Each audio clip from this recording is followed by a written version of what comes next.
Je couchais avec cette femme. J'ai couché avec plusieurs femmes, comme mes noms. Et ces femmes-là, dès que je sortais avec une femme, ce n'est pas facile que ces femmes me laissent. Et c'est par ma volonté que je décide d'arrêter cette relation. Dès que je n'arrête pas, elles n'ont pas la possibilité de dire que je refuse de continuer dans ces choses. Dans cette vidéo, nous allons vous présenter le témoignage d'une sœur qui autrefois était lesbienne, mais qui a été délivrée par la puissance du Saint-Esprit.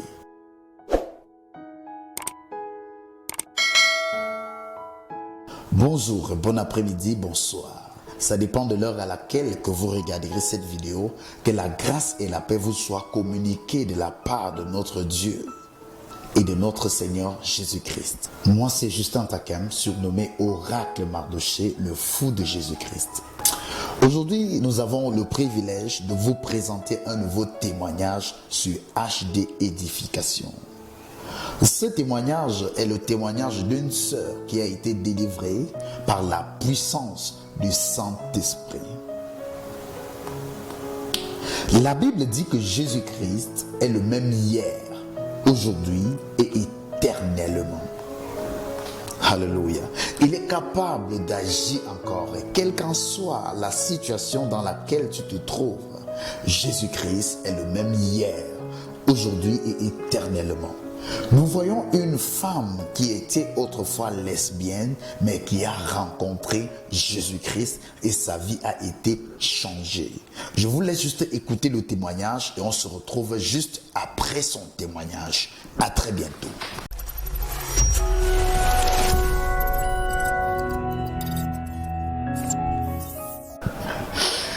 Quand je parlais dans le vide.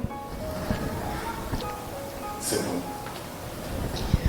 Bonjour, bonsoir, que le Seigneur vous bénisse et vous qui me suivez, que ce soit en journée ou peu importe le temps auquel vous suivez ce témoignage, je prie véritablement que le Seigneur vous bénisse.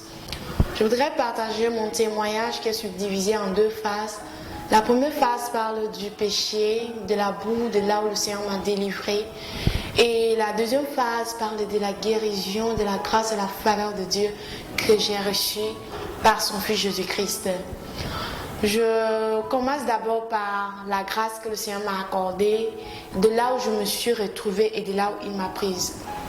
J'étais d'abord, en commençant, j'étais une petite fille. Je me suis retrouvée étant petite à l'âge de 3 ans. Je voyais des choses qui m'arrivaient, dont je ne savais pas ce qui m'arrivait, mais je voyais quand même. Quand je me couchais la nuit, je voyais quelqu'un qui veille sur moi, un costaud noir qui est toujours sur moi. Donc à un moment donné, quand nous nous sommes retrouvés dans une autre ville avec mes parents, notre maison était au bord du fleuve, du lac. Donc tout d'un coup, la nuit, quand les autres dormaient, moi je me retrouvais dehors, donc au bord du fleuve et tout. Il y avait des choses qui m'arrivaient quand j'avais 2 ans, 3 ans. Mais ça ne s'est pas seulement limité là, ça ne s'est pas arrêté là, malgré que mon père biologique avait demandé l'affectation pour aller ailleurs, mais j'ai été tellement persécutée, ça me suivait toujours ces choses. Donc du coup, j'avais des visions, des choses qui m'arrivaient. Des fois quand je suis malade, étant couchée, je voyais des gens qui sont de la famille, mais qui ne sont plus vivants, donc des morts. Je le voyais, je voyais quelqu'un qui est mort dans la famille, mais je voyais cette personne à côté de moi et tout et tout. Ça m'arrivait véritablement à chaque instant.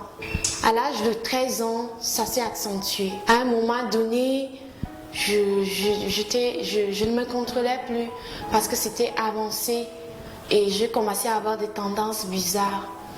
À l'âge de 13 ans, j'ai commencé à avoir des envies, à aimer les filles de mon âge. Donc les petites filles auxquelles nous jouons, j'ai touché ces filles-là. Mais après, ça ne s'est pas limité là. Je me suis perfectionnée dans ce que je faisais. À l'âge de 15 ans, je sortais les filles. J'étais une lesbienne, je sortais avec ces filles-là, les grandes filles tout comme les petites filles, les filles de mon âge. Je peux dire que j'ai parcouru toutes les filles de mon quartier. il n'y a pas une fille que je n'ai pas touchée. Je sortais avec toutes ces filles. Et il y avait des choses qui m'arrivaient quand j'abordais ces filles. C'est comme si c'était une autre personne qui était en moi. Parce qu'il y avait des mots que je prononçais, des paroles que j'adressais à ces filles-là en les draguant. Et ces filles-là acceptent si facilement, acceptent de sortir avec moi. Et je me voyais comme un garçon. Même si, comme mes parents me considèrent comme une fille, pour moi, dans mon corps, je suis un homme. Je suis un homme, je suis un garçon. Mais c'est comme ça qu'avec le temps, j'ai grandi. À l'âge de 16 ans, je ne sortais plus seulement avec ces petites filles, mais je sortais avec les femmes, avec des grandes femmes, même les femmes mariées. Je me souvenais de ma relation avec une femme qui avait 2 enfants. Donc elle venait chez nous me chercher. Pour mes parents, c'est que c'est une fille, bon, c'est leur fille parce qu'elle est gentille et tout, dont les autres ont besoin de leur fille, bon, parce qu'elle est gentille et tout. Mais or, dans l'obscurité, dans le noir, leur fille était terriblement terrible, comme on le dit. J'étais, comme on le dit vulgairement, phénoménale. Je couchais avec cette femme. J'ai couché avec plusieurs femmes, comme un homme. Et ces femmes-là, dès que je sortais avec une femme, ce n'est pas facile que ces femmes me laissent. Et c'est par ma volonté que je décide d'arrêter cette relation. Dès que je n'arrête pas, elles n'ont pas la possibilité de dire que je refuse de continuer dans ces choses. Et c'est comme ça, je ne me suis pas limitée là.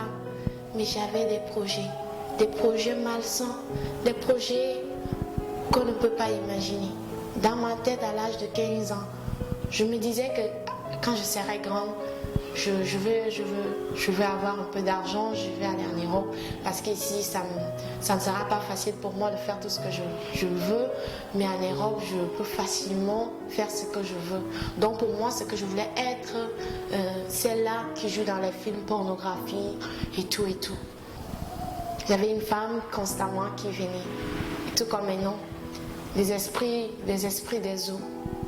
Donc souvent dans le sommeil et tout, je le voyais véritablement dans le sommeil. Deux fois, ils me disent que telle heure nous serons là. Et c'est à cette heure-là que le sommeil me quitte. Et je sens véritablement la présence des gens, de personnes dans la chambre auquel je me trouve. Donc à un moment donné, je me suis retrouvée dans la vie permanente de lesbienne. Pour moi, c'est que je suis un garçon. Pour moi, c'est que sortir avec les filles était logique. Donc je sortais avec les filles. Arrivé en terminale, c'était en 2018.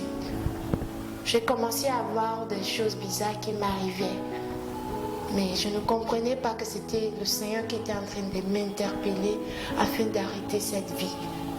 Moi, je trouvais meilleure et merveilleuse cette vie parce que sortir avec les filles était nickel pour moi. Mais je ne comprenais pas que j'étais en train d'accomplir le plan de Satan et que j'étais en train de détruire ma vie. Être lesbienne n'est pas quelque chose de logique. C'était anormal. Mais je me plaisais dans ce que je faisais.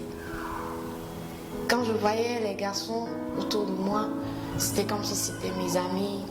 Nous étions tous les mêmes personnes et tout. Ça ne me dérangeait pas. Un homme pouvait me toucher le corps, ça ne me disait rien. Mais quand une femme me touche, mon corps n'est plus mon corps. C'était comme un truc, ça m'excitait et tout. Mais je rends grâce à ce Dieu grand et vivant. C'est lui qui a la capacité de délivrer. Même si que l'on se retrouve au fond de la mer, lui seul a la capacité de délivrer. Le Seigneur Jésus-Christ m'a accordé la grâce d'être délivré. Parce que par moi-même, je ne pouvais pas.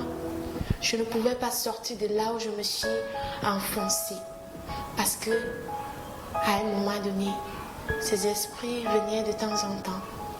Et c'est comme si on m'excitait encore à faire ce qu'ils veulent. Deux fois, à un moment donné, je suis fatiguée de moi-même, de cette vie que je menais. Je me dis que Seigneur, je suis fatiguée, je ne peux pas. Je décide d'abandonner, mais je ne peux pas. j'abandonne pour un temps. Mais 2, 3, 4, 5, 2, 3 mois, je répète les mêmes choses. Je décide d'arrêter, mais je ne peux pas, parce que je ne pouvais pas, parce que mon corps, c'est comme si ce n'est plus moi qui contrôlais mon corps. Et non seulement ça, la vie du péché, la débauche. Il y avait des choses qui me prenaient. Il y avait des pensées impudiques tout le temps. Je pouvais voir une fille, décrire son corps, décrire tout ce qu'elle a, décrire les positions et tout ce que je pouvais faire avec cette fille. Mais gloire soit rendue à Jésus-Christ. C'est lui qui délivre. Et c'est en 2017-18 que le Seigneur a commencé à me parler. Il me touchait, il me parlait à travers l'évangile. Les gens prêchaient, on prêchait l'évangile, mais pour moi, j'étais là, sourde et tout. Je ne voulais pas écouter. Il dit que ces personnes ne comprennent pas la vie que moi je mène. C'est la meilleure là-bas. J'avais des amis, j'avais des lesbiennes, j'étais dans des groupes de lesbiennes en Europe et tout. Il y avait une fille auquel nous avons eu une relation. Pour elle, c'est qu'à un moment donné, on devait se marier. Mais ça n'a pas été le cas. Parce que le Seigneur savait là où il devait m'arrêter. Le Seigneur savait là où il devait m'arrêter. Et gloire lui soit rendue. En 2017-18, quand j'avais eu mon bac, il était question de partir loin de mes parents. Malgré tout ce qui se passait, ma vie de lesbienne et tout, personne de ma famille ne savait que j'étais lesbienne. Mais moi, je savais que j'étais lesbienne. Et que j'avais des choses qui venaient, des esprits qui venaient à chaque instant me déranger et me disaient des choses, ce que je dois faire. Je me souvenais un jour, j'étais en train de dormir et il y avait une femme qui était venue dans mon rêve et avec un homme. Et moi, c'est une clé. La femme me disait, pourquoi ça, c'était après quand j'ai reçu Jésus, j'avais confessé Jésus. Parce qu'en 2018, quand j'ai confessé Jésus-Christ, j'ai dit, Seigneur, je sais que toi, seul as la capacité de m'aider à être véritablement délivré. Mon amie qui était lesbienne en Europe s'est moquée de moi. Elle m'a dit, tu acceptes ce genre des inepties. Je pense que ça va changer quelque chose. C'est notre nature. Nous sommes des lesbiennes, nous sommes nées lesbiennes. Rien ne peut nous changer. On est lesbienne, on accepte d'être lesbienne. Jésus-Christ, il ne peut pas te sauver. Elle me disait qu'elle a tout fait, mais rien. Elle est toujours lesbienne comme elle est. Elle décide même de se faire opérer les seins et tout, être comme un garçon. Mais j'ai dit, si Jésus délivre les gens, si j'entends les témoignages des gens que Jésus a délivrés, et que si la Bible dit que Jésus-Christ est le même hier, aujourd'hui, éternellement, je suis sûre qu'il peut faire quelque chose pour moi. Et c'est comme ça, quand j'ai accepté Jésus-Christ, ça n'a pas été facile pour moi quand je persévérais dans ce ministère. Je voyais mes sœurs, les filles, je me dis, elles s'approchaient de moi parce que je suis leur sœur, elles m'accueillaient, mais moi j'avais la crainte parce que je peur, je me dis que je vais encore aimer telle fille, je vais encore tomber amoureuse d'une fille, d'une sœur. Ça n'a pas été facile pour moi. Mais Jésus-Christ m'a montré qu'il peut faire ce que personne ne peut faire. Et que lui seul peut délivrer de là où tu te sens faible et que tu te dis que tu ne peux rien. Effectivement, c'est quand on est fatigué, quand on ne peut rien, quand tout est sombre, que la lumière du Seigneur arrive dans nos vies. Et que la lumière du Seigneur arrive et nous délivre de ces ténèbres qui nous accablent. C'est comme ça Jésus-Christ m'a tendu la main. Je dis, Seigneur, si tu peux délivrer, tu peux aussi me délivrer de la vie auquel je me suis en train de mener. Tu peux me délivrer de cette vie de lesbienne. Je ne veux plus, Seigneur, être lesbienne, mais je vais te servir, Seigneur, comme toute autre fille. Je vois les jeunes filles, les jeunes sœurs servir Dieu avec amour, avec fidélité, Seigneur. Est-ce que je peux aussi servir? Et c'est ce Jésus-Christ qui a su me toucher. Quand j'étais en terminale, quand je suis née de nouveau, quand je l'ai accepté, ça n'a pas été facile. Mais je comptais sur sa grâce parce que je savais une chose, que Jésus-Christ peut parfaitement délivrer. Et s'il délivre complètement. C'est de la même manière, j'ai commencé à m'humilier. Je regardais combien j'étais hors sens, combien j'étais égarée, combien je réalisais, combien j'étais perdue, combien ma vie n'avait pas de sens. Même si que mes parents pensaient que j'étais leur fille, l'exemple parfait, mais dans le secret, ce que je faisais était terrible, était véritablement abominable. C'est comme ça alors que Jésus-Christ m'a apporté sa lumière. Il m'a aidé. Moi qui pensais qu'à un moment donné, par mes forces, que je peux arrêter cette vie que je menais. Mais bien aimé, je ne pouvais pas. Je ne pouvais pas véritablement arrêter. Mais j'ai trouvé, j'ai rencontré quelqu'un. Celui-là qui a su dire à ceux qui me dominaient que va-t'en, elle m'appartient et que tout son corps est à moi.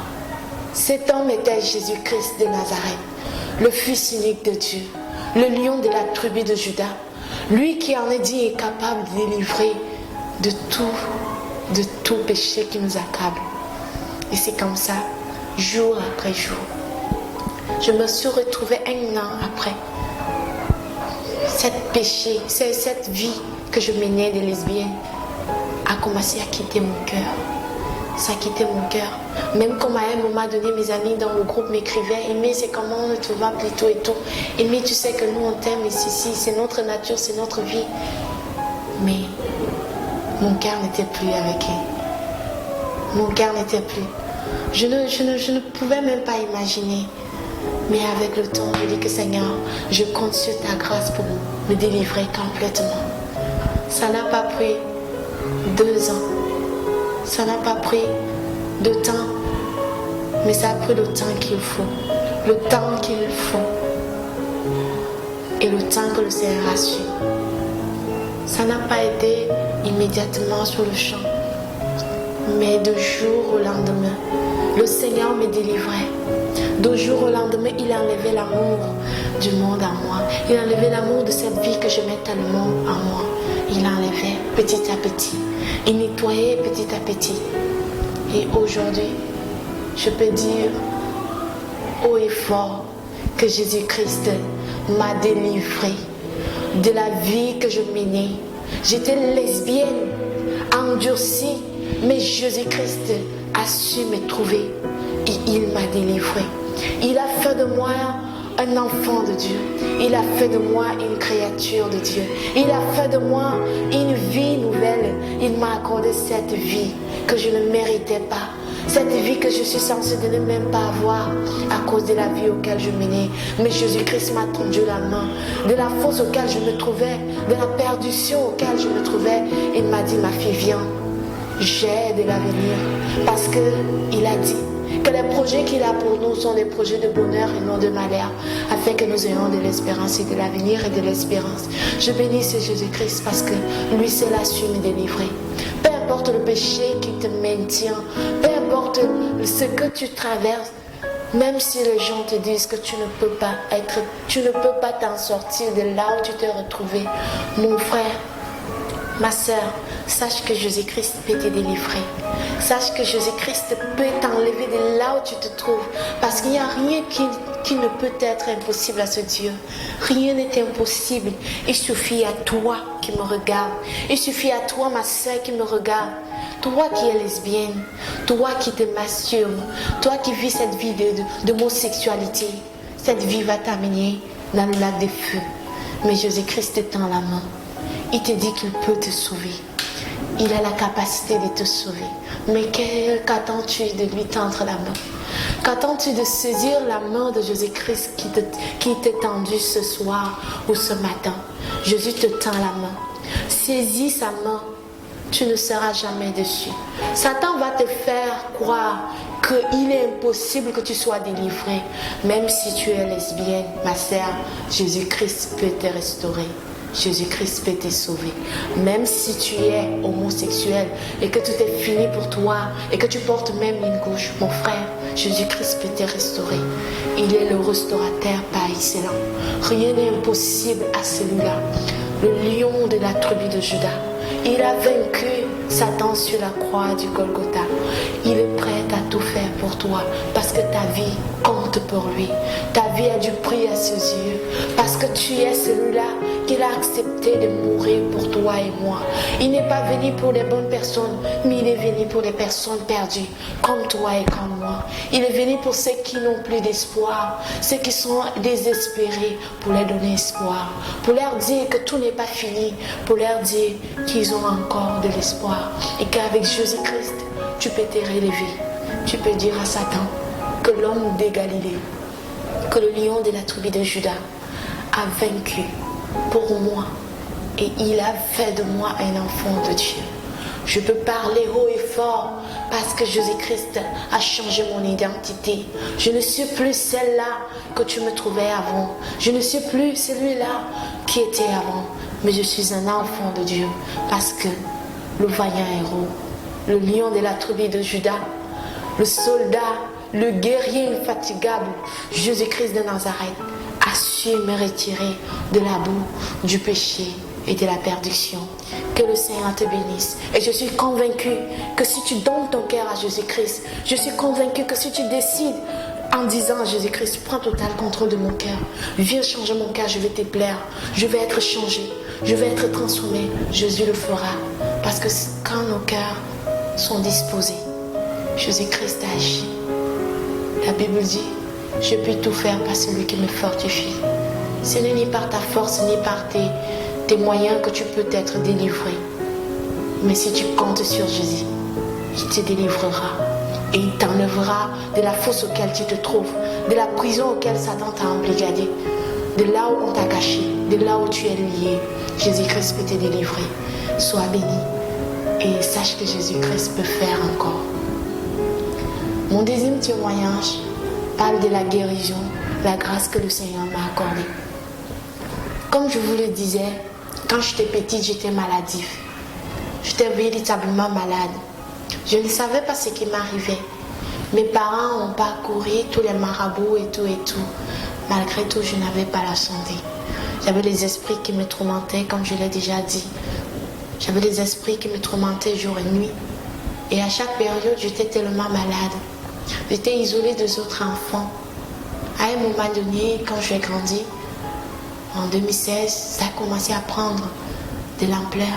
Quand j'étais en troisième, ça a failli me coûter la vie. Je ne pouvais pas voir. J'étais devenue aveugle. Parce que je ne voyais pas à une grande distance. Je voyais juste devant moi. On m'a menée à l'hôpital. Je portais les verres. Mais le matin, on ne pouvait pas imaginer. Le matin, si je me réveille et que je te croise, peut-être même tu auras l'impression que tu es devant une créature étrange. J'avais les yeux qui gonflaient, les pus qui sortaient, mes yeux étaient rouges, c'est comme si c'était du sang. Malgré tout ce que la médecine a fait, je n'avais pas reçu la santé. Je n'avais pas reçu cette guérison. Mais Jésus-Christ ne m'a pas abandonnée. Il s'est souvenu de moi. Je me suis dit que si je deviens aveugle, Seigneur, comment est-ce que je peux lire ta parole? Je voulais tellement lire ta parole, Seigneur. Et mes yeux ne me permettent pas, Seigneur. Je refuse de continuer à accepter qu'on m'amène chez les marabouts parce que je veux que tu me guérisses. Ça a pris le temps qu'il me faut, même comme je n'étais pas affermie. Mais le Seigneur m'a montré son amour. À un moment donné, il m'a accordé la santé. Je n'avais plus mal, j'ai commencé à bien voir. J'ai décidé de jeter ce verre en terre que je portais. Mais ça n'a pas fait un an. Satan dit qu'il va finir avec moi. Le monde satanique, le monde ténébreux se sont levés. Ils ont commencé à m'attaquer à travers les maladies cardiovasculaires. Donc à un moment donné, je me suis rendu compte que j'étais malade. Je faisais des crises, je tombais, je ne sentais pas ce qui m'arrivait, je ne comprenais pas. On m'a menée à l'hôpital, on diagnostiquait que j'ai un problème cardiovasculaire, j'ai l'hypertension, j'ai des tensions et tout. Je ne comprenais pas à mon âge, à l'âge de 16 ans, j'avais toutes ces maladies. Je n'avais pas un problème de surpoids, mais pourquoi toutes ces maladies? Et c'est comme ça, après, en 2018, lors de mon dernier bilan, on me faisait croire que voilà, j'ai un problème, j'ai eu l'infection au cœur, donc en sorte de cancer. Ça a tourmenté ma vie, ça a bouleversé ma vie, ça m'a effondrée, ça m'a rendue triste, ça m'a rendue véritablement, j'étais dépressive, j'étais perdue. Je disais, Seigneur, c'est encore quoi? À mon âge, si, avoir le cancer, j'étais dépassée. Mais je comprenais quelque chose. Le Seigneur, je me suis dit au début, parce que j'étais désespérée, je me suis dit que c'était fini pour moi. Ma vie était là, c'est fini. Mais j'ai compris une chose, malgré que j'étais malade, malgré la grâce, la faveur que Dieu m'a accordée, je me suis éloignée de Dieu. Parce que mon cœur était carrément dans le monde. Parce que mon cœur était loin du Seigneur. J'ai décidé, j'ai dit, Seigneur, je veux te suivre. Ça n'a pas été facile pour moi. Quand je pense que je peux faire un arrêt cardiaque, demain ou après-demain, je peux mourir. Je n'avais plus de relations. Mes camarades à l'école, j'étais distante avec eux. Je ne voulais pas m'accrocher à eux parce que pour moi, c'est que je peux mourir tout d'un coup. Donc, je ne veux pas faire de connaissances avec les gens. Pour moi, c'était la mort. Dans ma tête, c'est que je dois mourir. Je dis, si les médecins disent que tout est fini et que je dois seulement m'accrocher aux médicaments matin, midi, soir, est-ce qu'il y a encore de l'espoir pour moi? C'était comme ça. Jésus-Christ a su me consoler. Un jour à l'école, j'étais au balcon à l'école. Parce que c'est là où je restais souvent. Éloignée, isolée, triste, dans mon coin. Mais le Seigneur a envoyé un frère. Je ne savais pas qu'il était un frère en Christ. Mais ce frère était dans la même salle que moi. Il m'a prêché l'évangile, il m'a parlé. Parce qu'il savait qu'à chaque instant dans la salle, je faisais des crises et j'étais malade. Il me parlait de la grâce de Dieu, la guérison que Jésus-Christ peut donner, si nos cœurs sont véritablement disposés. Car il n'y a aucune maladie qui peut dépasser le Seigneur Jésus-Christ.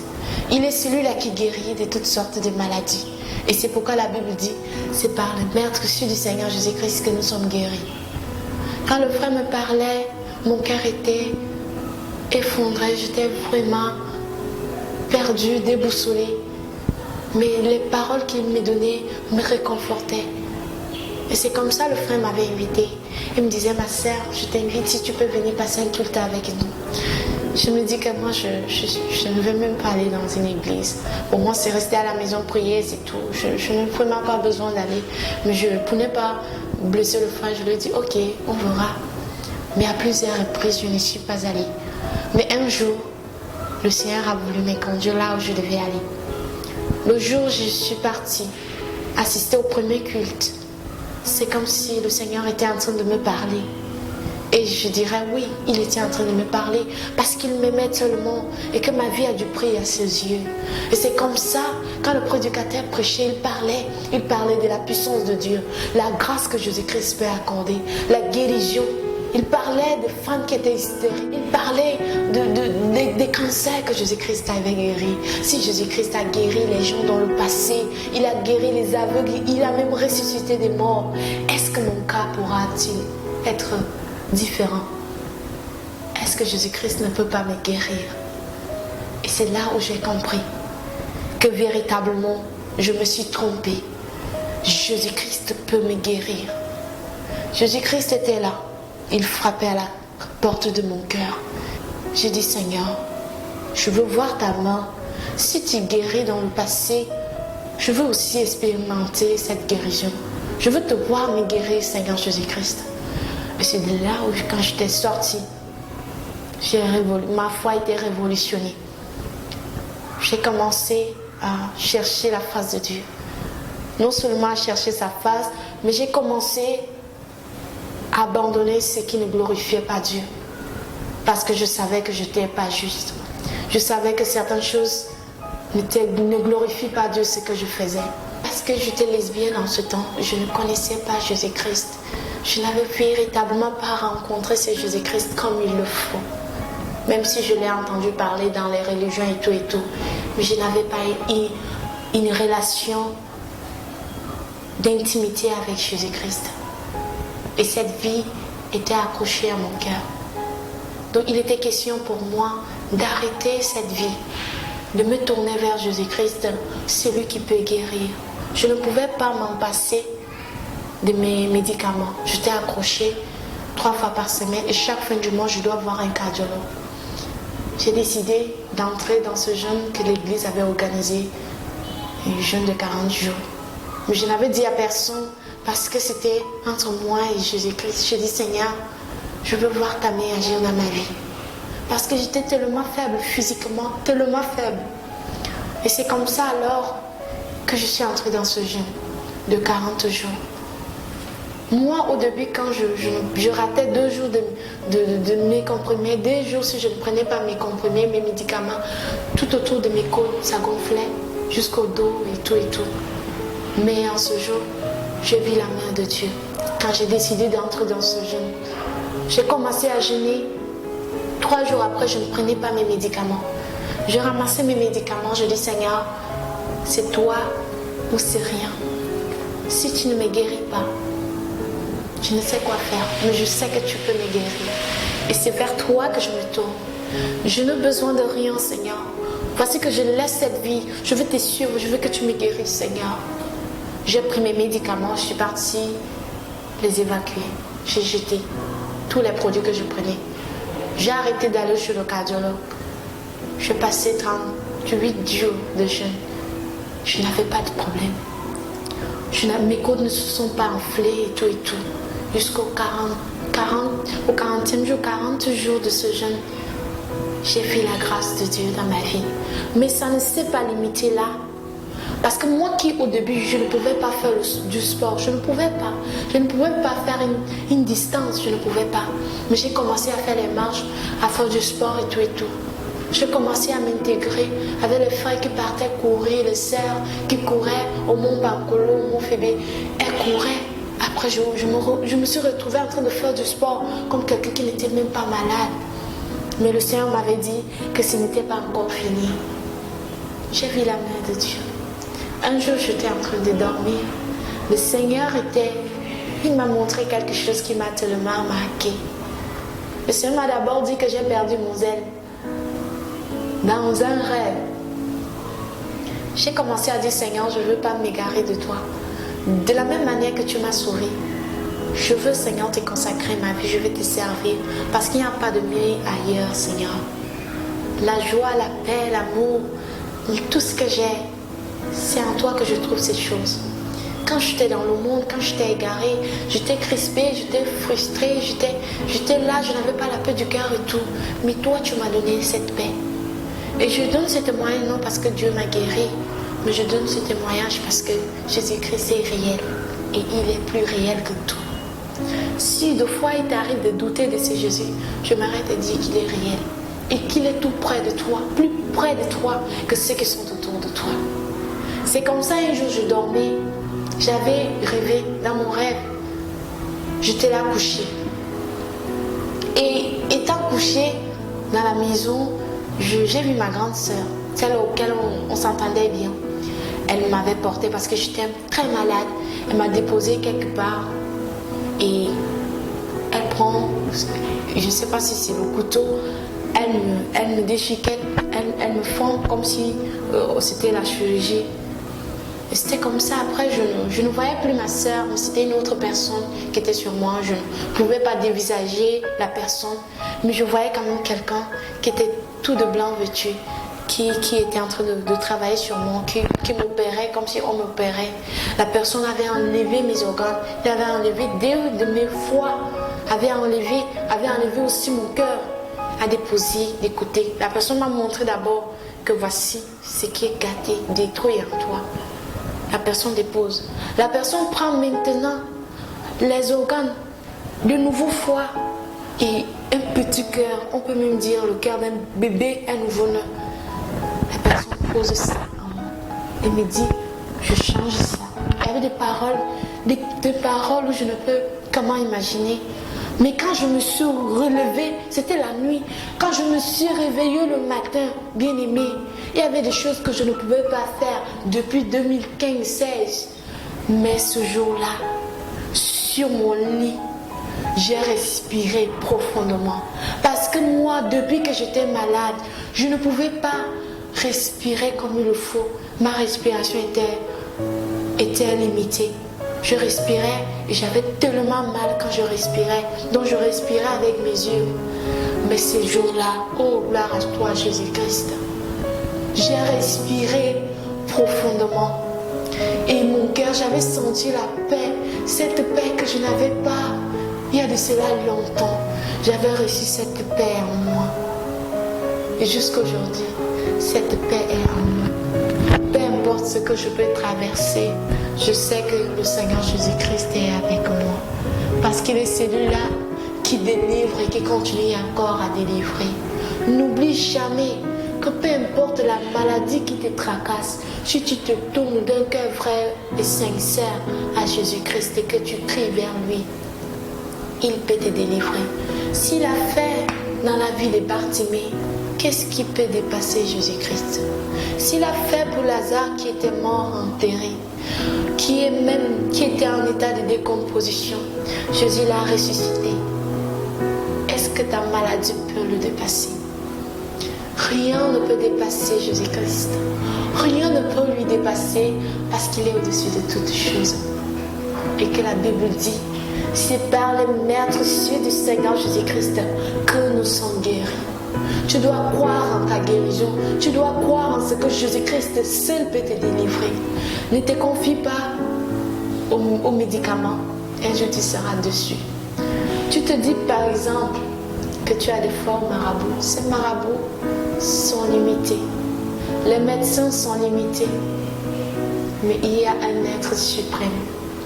Son nom est au-dessus de tout nom. C'est un être illimité. Et c'est celui qui accorde la santé et la guérison. Jésus-Christ m'a guéri.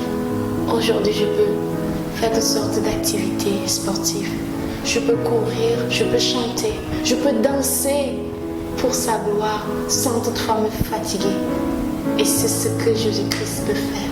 Si toi aussi, tu disposes de ton cœur à ce Jésus, il peut le faire. Le cancer, c'est quoi devant Jésus?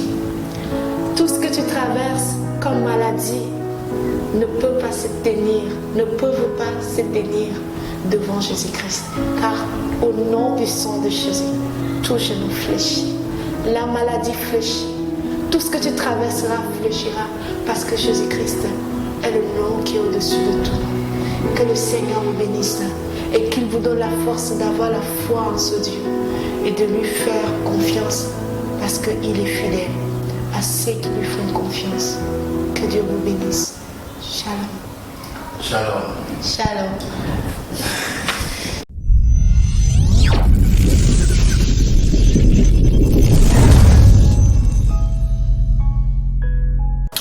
Vous avez écouté le témoignage de notre bien-aimé et vous pouvez comprendre que Dieu est le même, qui n'a pas changé. Et bien-aimé, je suis très heureux parce que toi aussi, tu peux bénéficier de la grâce de Dieu. Plusieurs dans le monde pensent qu'étant lesbien ou bien homosexuel est une chose normale. Or, être lesbien ou homosexuel, c'est offenser Dieu, offenser la parole de Dieu. C'est une abomination, c'est une pratique contre nature qui déshonore Dieu et qui salit ta personnalité. Non pas seulement ça déshonore Dieu, mais ça te ridiculise. Parce qu'une fois que tu te livres à ces pratiques, tu deviens sans valeur. Parce que Satan a pour but de te déshonorer. Mais Dieu veut t'honorer, il veut te sauver. Comme le fils prodigue, la Bible dit dans le livre de Luc chapitre 15 à partir du verset 11, qu'il y avait un homme qui avait 2 fils et le plus jeune dit à son père, « Mon père, donne-moi la part d'héritage qui doit me revenir. » Le père a partagé l'héritage. Mais cependant, le plus jeune a pris son héritage. Et la Bible nous dit il est allé dans un pays lointain où il a dépensé tout son argent avec les prostituées en vivant dans la débauche. Quelque temps plus tard, après avoir dépensé tout son argent, après avoir dépensé tous ses biens, la Bible dit qu'il se retrouvait dans le besoin. Et il alla se mettre au service de l'un des habitants de ce pays pour espérer avoir quelque chose, ne serait-ce que pour se nourrir. Tellement c'était pénible, il est allé se mettre au service des puceaux. Lui qui était un héritier, il a perdu sa valeur. La Bible nous enseigne qu'il désirait même se nourrir avec la nourriture des puceaux, mais personne ne lui en donnait. Étant rentré en lui-même, il se dit: combien de mercenaires chez mon père ont du pain en abondance, et moi ici, je meurs de faim.